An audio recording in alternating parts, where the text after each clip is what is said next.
So how did I do it? How did I get my kid to sleep independently basically from day one?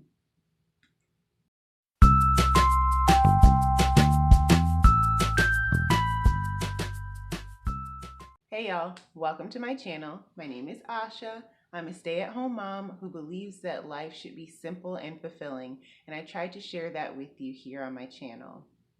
If you're new here, please subscribe and hit the notification bell so you can get updates whenever I upload a new video. And if you're returning, hello, nice to see you again. If anybody's wondering at all about what Montessori has to say about independent sleep, or if you have ever heard anyone talk about Montessori, you know that it is very imperative that children learn how to sleep on their own from an early age.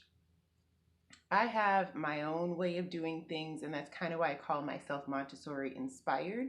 I don't necessarily adhere to every single rule that they have, just like I don't adhere to every single rule there is about sleep training. I think that you really do have to listen to your child, and you have to kind of listen to the balance of your family, because not everything works for every single family.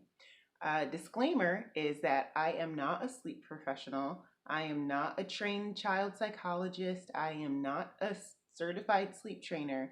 I'm simply a mom who has a passion for infant and child sleep, and I believe it's important for the health of the entire family. So, with that said, let me kind of delve into what I'm here for. Uh, Even though Montessori doesn't really talk a lot about sleep training or how to get your child to sleep, they really do focus a lot on the fact that they need to sleep independently. And part of why I believe that they don't talk about it a lot is because generally, if you incorporate structures from the very beginning of your child's life, you really don't have to teach them. It just becomes an instinct. Now, for me, I didn't necessarily even adhere to any Montessori aspects until a little bit later on with AJ. I think he may have been about a year old, maybe a year and a half before I really started to focus on Montessori aspects in his upbringing, even though it seemed that I had already been incorporating some things into the way I was teaching him and the way I was rearing him. One major aspect of his sleeping habits that I never incorporated that seems to be very, very popular now is co-sleeping. Now, that's not to say that he didn't sleep in our room with us, but I always made sure, even from the hospital after he was born, that he slept in the bassinet. When he came home, we never bought a crib or anything like that. I had him in a pack and play at the foot of our bed. So that way he was on his own, but I was there with him and I could monitor him. I could get up in the middle of the night and do feedings. And he was not necessarily alone, but he could have that sense of independence from day one.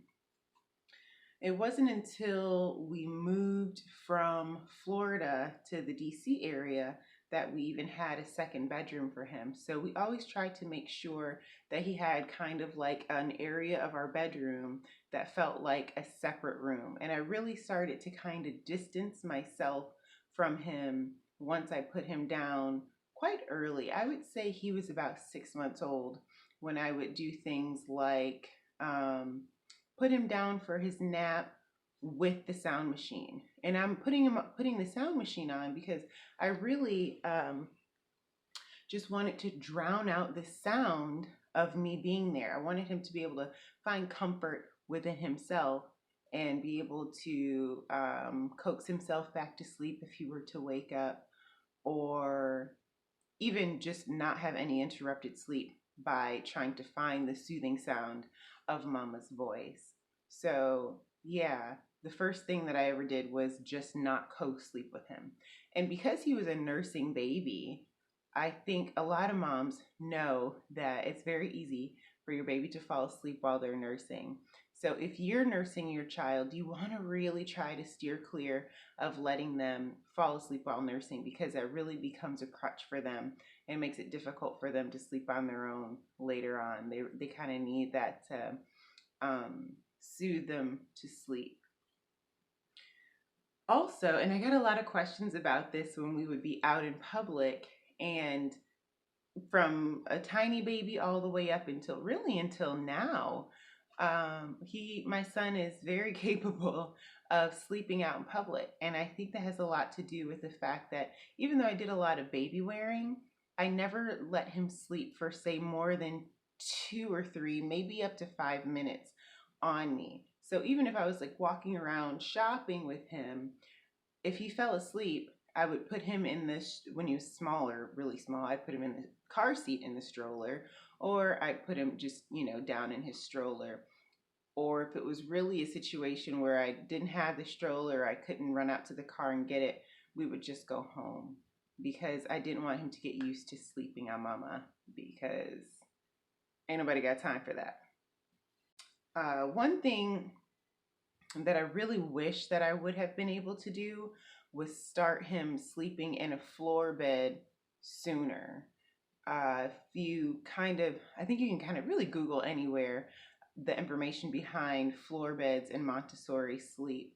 Now, floor beds are really good for young babies and toddlers because they kind of, they have a tendency to toss and turn and fall out of bed. Now, a floor bed is something as simple as like those big fluffy sleep mats that they sell at Target. It could just be a mattress on the floor, or in my case, a buddy of mine and I we were like working on a daybed project, and we just ended up not finishing it, and it was a perfect floor bed for my son. So we inadvertently made AJ's big boy bed. I wish that we would have had a separate bedroom sooner so that he could have been sleeping on his floor bed from maybe 10 or 11 months even.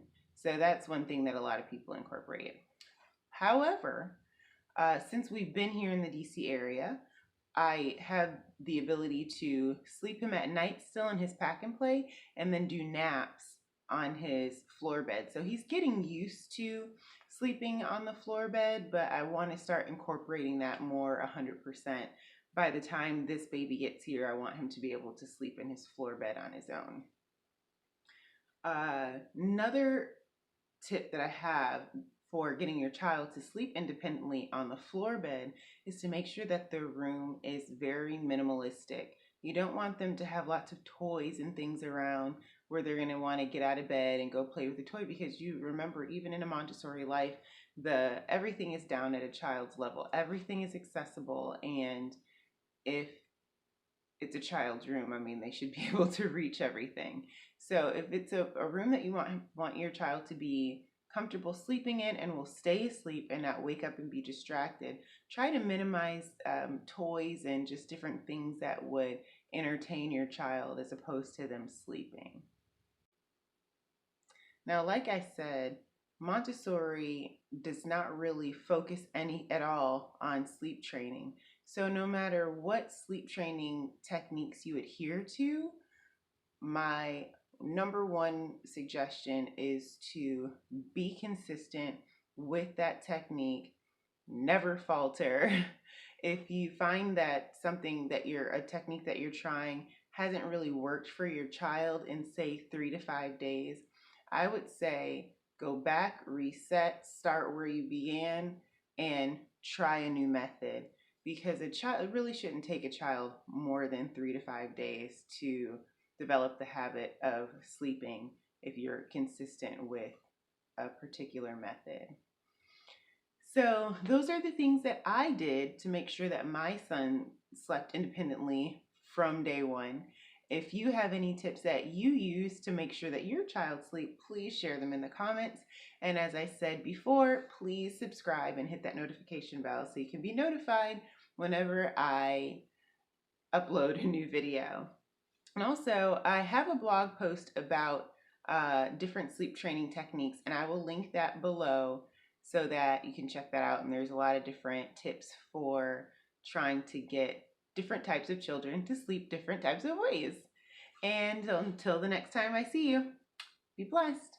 Bye.